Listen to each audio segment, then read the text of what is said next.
À tous. Depuis le début de l'année, nous avons appris à différencier les compléments de verbes et les compléments de phrases. Nous savons que les compléments de verbes ne peuvent pas être supprimés et déplacés de la phrase.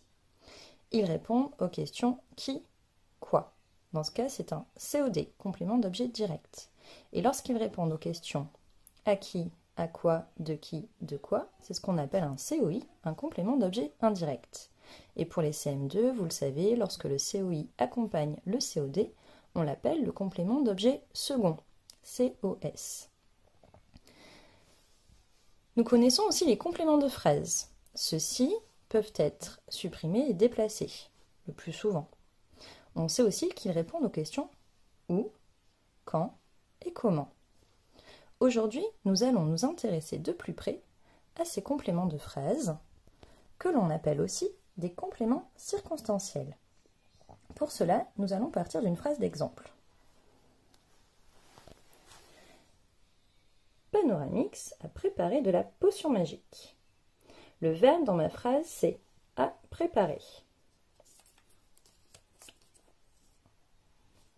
Qui est-ce qui a préparé? C'est Panoramix. Donc le sujet, c'est Panoramix. Panoramix a préparé quoi? De la potion magique. C'est donc un COD. Ce COD, je ne peux pas le déplacer. Je ne peux pas dire de la potion magique, Panoramix a préparé. Je ne peux pas le supprimer non plus. Panoramix a préparé, mais il nous manque quelque chose pour compléter notre phrase. Ça n'a plus de sens.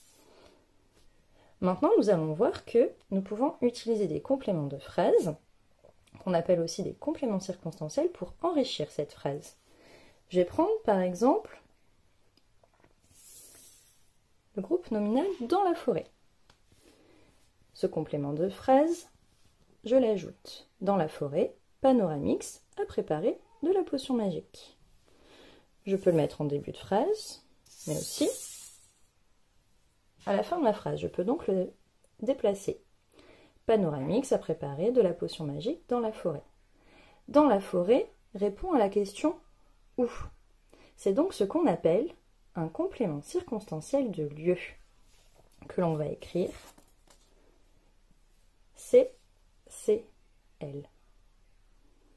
Comme c'est un complément de phrase, je peux le supprimer. Et j'ai toujours ma phrase. Panoramix a préparé de la potion magique. Prenons maintenant un autre complément de phrase. Je vais prendre le complément ce matin. Ce matin, Panoramix a préparé de la potion magique. Ce complément de phrase, je peux le déplacer et dire par exemple Panoramix a préparé de la potion magique ce matin. Ce complément de phrase, ce matin, répond à la question « quand ».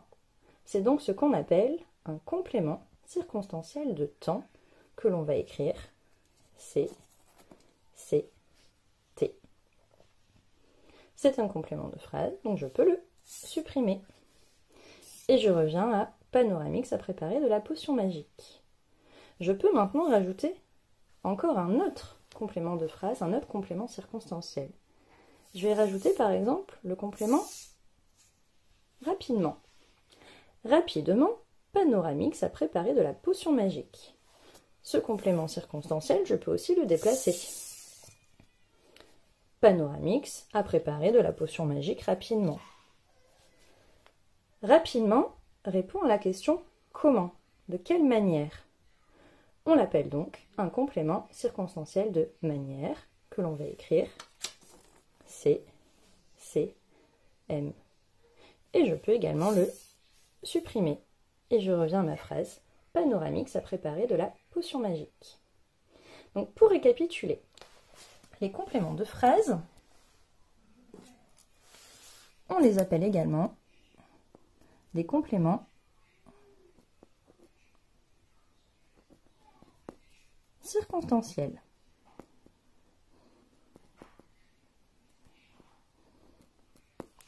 Nous avons vu qu'ils peuvent être supprimés et déplacés le plus souvent. Lorsqu'ils répondent à la question « où », c'est ce qu'on va appeler un complément circonstanciel de lieu. C, C, L. Lorsqu'ils répondent à la question « quand », c'est ce qu'on va appeler un complément circonstanciel de temps. C, C, T. Et lorsqu'ils répondent à la question « comment », c'est ce qu'on va appeler un complément circonstanciel de manière. C, C, M.